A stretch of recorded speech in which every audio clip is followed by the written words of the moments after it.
Hi friends, আপনাদের সকলকে স্বাগত গার্ডেনিং অ্যান্ড নেচার চ্যানেলে।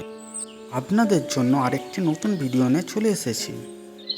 একটি বড় প্লাস্টিক গামলার মধ্যে আমি এই জবা গাছটি বসিয়েছিলাম। এখন প্রতিদিনই 4-5টা ফুল ফুটে থাকে।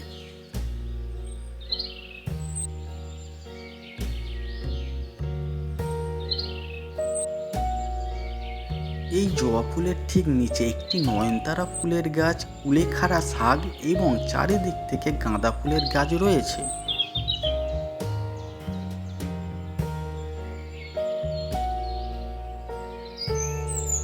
এর পাশে এক পাপড়িযুক্ত পত্তুলিকা ফুল ফুটে রয়েছে।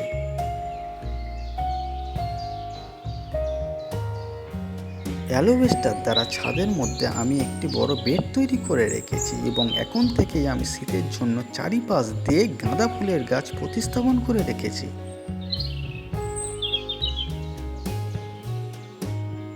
বেডটির পিছনের দিকে বিভিন্ন রঙের নয়নতারা ফুল গাছ।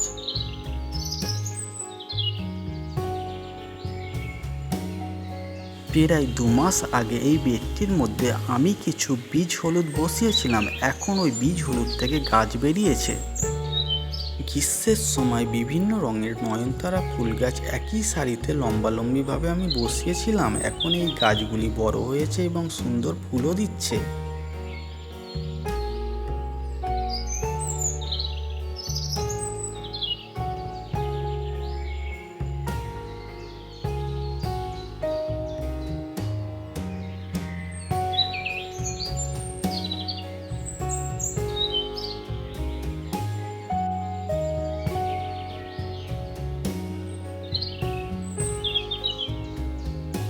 বেডটির পাশে আমার 1 বছরের পুরানো একটি সাদা অপরাজিতা ফুল গাছ রয়েছে। এই গাছটির মধ্যে কিছু ফুলও ফুটে রয়েছে।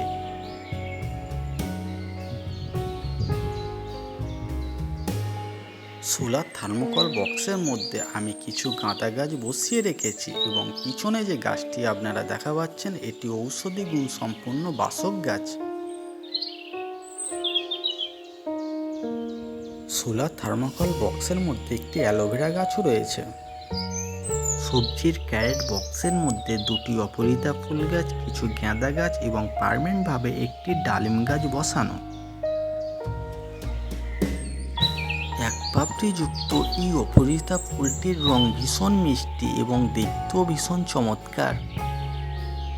কেমন লাগলো আমার ছাদ বাগানের ভিডিও আমাকে কমেন্ট করে অবশ্যই জানাবেন। নতুন হলে আমার চ্যানেলে সাবস্ক্রাইব করবেন আর শেষ পর্যন্ত দেখার জন্য আপনাদেরকে অসংখ্য ধন্যবাদ।